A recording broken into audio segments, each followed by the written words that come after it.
akhirat yang abadi, kejar di sana. Walad darul akhiratu lahiyal hayawan, kata Allah. Darul akhirah, tempat akhirat adalah kehidupan yang abadi. Di akhirat, kata Nabi SAW, kalau seorang mukmin masuk ke dalam surga, tidak ada capek, tidak ada capek, nggak ada gangguan orang, nggak ada sedih, nggak ada penyakit, nggak ada buang air besar, nggak ada buang air kecil.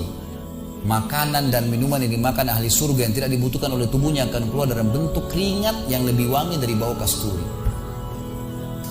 Nggak ada lagi masa tua, nggak ada masa anak-anak. Semuanya berumur 33 tahun. Dan semua laki-laki akan kembali kepada poster ayahnya Adam 60 siku ke langit 27,5 meter. Dan semua perempuan kembali kepada poster ibunya Hawa 40 siku ke langit 17,5 meter. Nggak lebih ya daripada itu, dan tidak pendek tidak tinggi. Jadi teman-teman yang pendek nggak usah khawatir. Ini cuma dunia. Sampai orang beriman pun tahu kalau ada orang lahir dalam kondisi fisiknya luar biasa, matanya buta, telinganya tuli, tangannya, kakinya semua putus, gitu kan? Itu tetap bagi orang beriman punya nilai, karena itu cuma dunia. Begitu dia meninggal, jasadnya akan dimakan oleh tanah, sebagaimana sabda Nabi SAW, semua jasad kalian akan dimakan oleh tanah kecuali tulang ekor kalian yang darinya Allah akan tumbuhkan kalian. Di akhirat ditumbuhkan jasad yang baru, itu yang akan hidup bersama kita di surga atau di neraka, gitu kan? Jadi ini cuma dunia sebentar. Untuk apa dikejar, teman-teman sekalian? Ingat, Nabi SAW pernah keluar dalam hadis Bukhari dari masjid beliau, kemudian beliau menggambar kotak. Lalu beliau mengatakan, inilah kotak kehidupan manusia. Seperti meja ini misalnya, inilah kotak kehidupan manusia. Lalu Nabi SAW menggaris dari luar kotak, di bawah kaki beliau, digaris, dilewatin kotak ini sampai melewati kotak tengah, di depan, panjang. Lalu kata Nabi SAW, ini angan-angan manusia. Ini angan-angannya. Angan-angannya melampaui kehidupannya. Lebih 500 tahun ke depan, padahal umurnya cuma 60-70. Lalu Nabi SAW menarik dengan tongkatnya dengan keras dari sisi kanan garis kotak, digaris dengan keras sampai terbongkar tanah itu, digaris dan memutus garis tengah itu. Lalu beliau mengatakan, dan ini kematian yang akan datang memutus angan-angannya. Di Jakarta kemarin teman-teman sekalian, ini bukan nakut-nakutin, tapi di Jakarta kemarin begitu. Ada orang keluar dari mall, kisah nyata, bawa kresek banyak sekali, habis belanja buat keluarganya. Mobilnya Masya Allah mewah luar biasa, super lux, paling mahal. Parkir, begitu melihat tukang parkir, tukang parkirnya sangat senang nih, karena ini orang kaya, pasti kasih tip yang banyak gitu. Naik di mobilnya, di starter mobil, tidak pakai supir kebetulan, dia nyalain, mobil di depan ada, mobil di belakang ada, gitu. Jadi terhimpit. Tiba-tiba orang ini tuh starter mobilnya diinjak gas dengan sangat keras, mundur ke belakang, nabrak mobil di belakang, hancur total. Tukang parkirnya pun tadi jadi marah, Pak, Papa nggak lihat, ngambil marah-marah. Tapi anehnya orang ini gasnya terus kencang, gitu ribut, gitu kan? Maka tukang parkir curiga, dibuka pintu, orang itu sudah meninggal dunia. Teman-teman sekalian, pernah nggak orang ini berpikir dia akan mati pada saat keluar dari mall? Kalau dia tahu dia tidak bakal keluar ke mall tuh. Di depan mata saya pernah ada orang meninggal di rumah sakit ayah saya. Kebetulan di Makassar beliau punya rumah sakit, dan itu di pinggir jalan raya. Sore hari subhanallah ada anak muda. Saya pas lagi di teras lantai 2 rumah ayah saya itu kelihatan jalan raya. Jadi kelihatan orang kejadian ini. Ada anak muda lagi pakai motor, waktu itu motor baru dia jalan. Jadi jalurnya 2 jalur gitu kan. Rupanya motor ini motor itu dari arah sana. Kemudian di sini ada mobil pick up yang pelan jalannya gitu. Ada mobil truk pelan jalannya. Di belakang ini rupanya ada mobil truk pelan, di belakangnya ada mobil pick up. Mobil pick up ini mungkin kena terganggu. Dia bukan ngelewatin dari kiri, dia keluar ke jalur sebelah. Keluar, motor yang tadi lagi kencang, dia tidak sangka tabrak, meninggal di tempat. Jatuh tergeletak, motornya dibawa, dicek di rumah sakit ayah saya di klinik, ternyata sudah meninggal dunia. Saya lihat orang itu subhanallah tergeletak. Ada beberapa produk yang dia bawa di motornya. Lalu saya bertanya, saya muhasabah sendiri. Orang ini pernah berpikir nggak ya waktu keluar rumah tadi akan dia tabrakan, dia akan jatuh? Saya yakin tidak. Kalau dia berpikir dia tidak akan keluar dari rumahnya. Tapi begitulah ajal kalau datang teman-teman sekalian. Kalau datang tidak akan terlambat sesaat atau berkurang sesaat. Harus pahamin, gitu kan? Jadi jangan sampai kita berlebihan. Saya tanya teman-teman, Anda jujur jawab. Kalau seandainya Anda ke dokter, lalu kemudian dokter mengatakan, maaf Pak, Bu, umurnya tinggal 2 minggu menurut ilmu medis. Ini ada penyakit parah, tinggal 2 minggu, dokter nggak bisa obatin lagi. Kira-kira orang yang seperti ini sudah divonis sama dokter akan mati 2 minggu lagi. Nggak ada lagi, sudah kankernya, sudah tumor segala macam di tubuhnya, sudah segala macam penyakit. Nggak bisa lagi hidup orang ini. Kemudian ada orang datang, temannya bilang, itu si Fulan, ceritain kamu. Kira-kira dia masih mau ribut berkelahi? Itu orang tuh mau mengambil hakmu, masih mau mengebut lagi. Sudah semua? Enggak, sudah. Enggak mau tahu. Ini 2 minggu lagi mati. Semestinya teman-teman enggak usah tunggu vonis dokter. Siapa yang bisa jamin sekarang di masjid ini teman-teman ada dari tembok ini tiba-tiba malaikat maut, saya lihat antum tidak lihat, orang roh saya tinggal dikenang. Khalid Basalamah pernah ceramah, selesai. Dan anda juga bisa begitu setiap saat. Bagaimana orang bisa tenang nih dalam kemaksiatan kepada Allah sementara setiap saat malaikat maut bisa datang jemput dia dan ada hisab semuanya. Ini bahaya sekali. Baik, saya pernah mengadakan pelatihan teman-teman sekalian di masjid yang besar. Masya Allah mungkin seperti ini malah lebih besar. Lantai 2 juga seperti ini dan penuh. Di lantai 2 itu ada banyak ibu-ibu akhwatnya. Saya bicara masalah kematian selama 2 jam materi lengkap.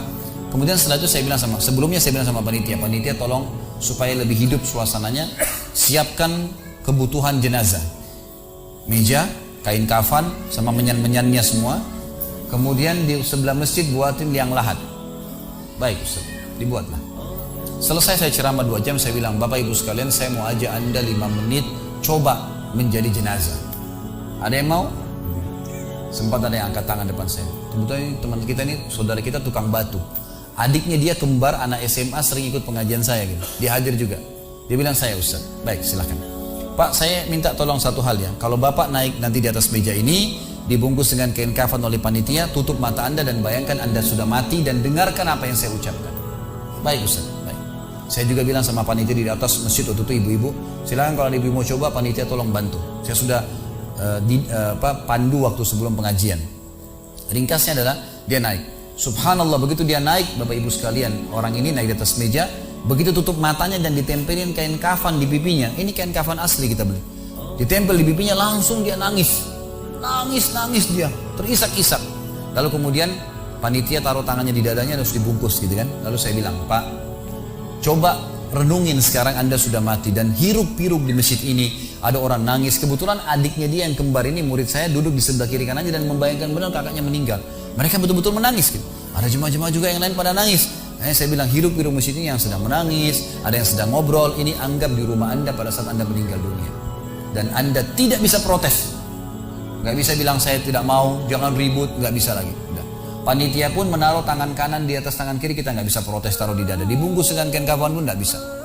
Baik, Pak, bayangkan semua peluang amal saleh yang semestinya anda bisa kerjakan, sholat malam, sedekah, bakti dengan orang tua, baca Quran, sholat berjamaah, yang anda sia-siakan dan anda menyesal kenapa tidak kerjakan sekarang.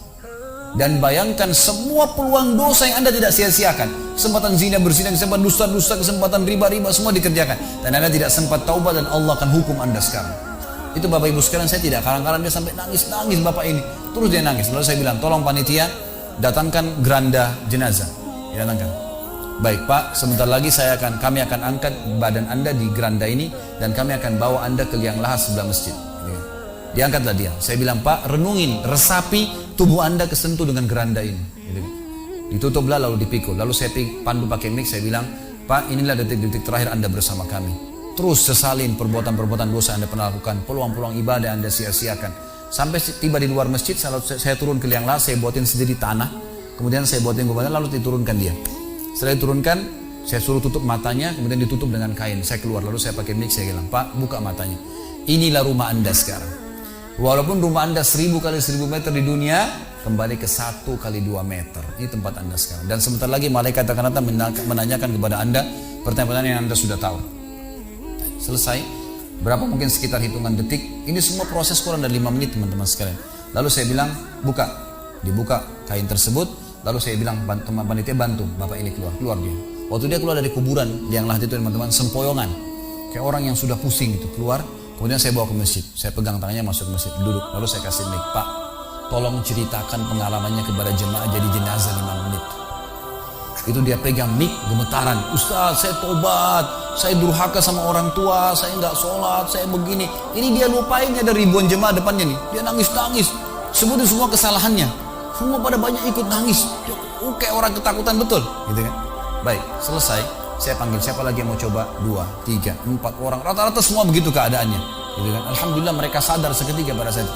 Lalu kemudian saya bilang penutupan, ada bahkan ibu-ibu yang coba di atas pingsan, ibu itu. Kita bukan nakut-nakutin, dan memang saya praktekin. Lalu saya bilang begini, Bapak Ibu sekalian, sebagai penutup acara saya bilang pada saat itu, bahwasanya ini hanya praktek jadi jenazah. Tapi ini ya akan datang satu waktu Anda dibungkus kain kafan tidak bisa kembali lagi. Sekarang masih bisa kembali beramal soleh. Dan ini pernah diperingatkan oleh Hasan Basri rahimahullah. Beliau pernah ngantar jenazah diikuti oleh seseorang. Lalu Hasan Basri tanya, wahai fulan, kalau seandainya jenazah ini tiba-tiba hidup sekarang, apa yang dia kerjakan? Kata orang ini, tentu dia akan sholat, dia akan puasa, dia akan ngaji, dia akan kerjakan ibadah-ibadah. Kata Hasan Basri, kenapa? Dia bilang karena dia sudah mati, dia tahu nilainya ibadah itu. Kata Hasan Basri, yang kau ucapkan benar, tapi di depan matamu ini tidak bisa hidup lagi. Kamu sekarang masih hidup, kerjakan seperti dia kalau dia hidup. Jangan tunggu itu, gitu kan?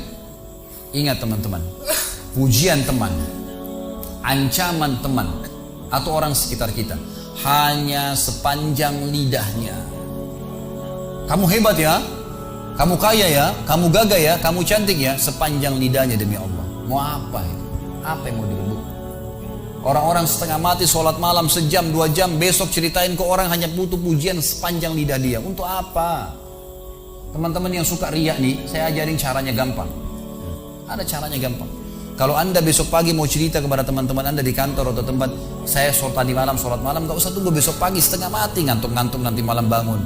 Jam 2 malam sebentar datangin rumah teman yang jadi target, ketok pintunya, nih saya mau sholat, lihat ya. Selesai, gitu kan. Untuk apa nunggu besok setengah mati, gitu kan.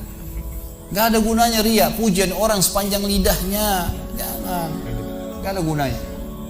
Jadi teman-teman sekalian, sadarilah mati akan datang, dan jadilah seperti Bilal radhiyallahu anhu, sahabat Nabi yang mulia.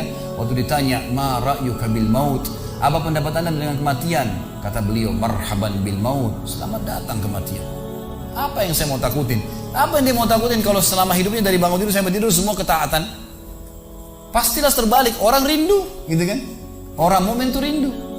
Waktu terjadi perang Yarmuk tahun 14 Hijriah, waktu itu dipimpin oleh Khalid bin Walid, dengan di situ di dalam pasukan ada Sa'id bin Zaid. Sa'id bin Zaid salah satu yang dijamin masuk surga. Teman-teman bisa nonton serialnya di website di www.khalidbasalamah.com, ada serial sahabat. Saya ceritakan di situ ceritanya. Jadi kata Sa'id bin Zaid, waktu kami berhadapan dengan pasukan Bizantium, Romawi Nasrani ini, mereka jumlahnya 120.000 orang, dipimpin oleh pendeta-pendeta dengan salib-salib yang besar dari emas. Lalu mereka memukul pedang-pedang mereka di perisai mereka sambil melantunkan yel-yel mereka, sehingga membuat kami pun sempat nyali kami ciut, itu kata Sa'id bin Zaid. Lalu subhanallah, datanglah Abu Ubaidah bin Jarrah, pimpinan perang yang lain, mengatakan, ya muslimin, beginilah, begitulah, semangatlah, pahala jihad disampaikan. Lalu tiba-tiba ada satu orang yang membakar semangat kami. Satu orang, dia datang mengatakan, wahai Abu Ubaidah, pimpinannya, wahai Abu Ubaidah, saya sekarang sudah tidak sabar, mau mati syahid, saya mau masuk sekarang ke sana. Gitu kan? Ada pesanmu untuk Rasulullah SAW? Ada pesan tidak untuk Nabi? Saya sudah tahu saya akan mati nih. Kata Abu Ubaidah, sampaikan salam kami dan kami memperjuangkan agamanya. Orang itu pun masuk ke pasar, ke musuh sendirian, menembus musuh tersebut sampai mati syahid. Kata Sa'id bin Zaid, suatu saya lihat semangatnya orang tersebut dan tahu yakin dengan janji Allah benar, maka saya loncat dari kuda saya, lalu saya tunduk, kemudian saya membaca Allahu Akbar, lalu saya menyerang musuh. Semenjak itu rasa takut saya hilang, dan akhirnya kami memenangkan peperangan. Jadi memang teman-teman sekalian, mati itu akan dilaluin, dan memang mati sebuah pintu, kita harus laluin. Tanpa mati tidak bisa. Tapi orang beriman tahu mati itu justru kebahagiaan buat dia, karena semua yang bertahun-tahun dia kerjakan dia akan panen di sana. Semua kehidupan abadi ada di sana, maka dia rindu dengan mati. Tidak perlu takut, gitu kan? Toh akan datang. Jadi harusnya difahami masalah-masalah seperti ini.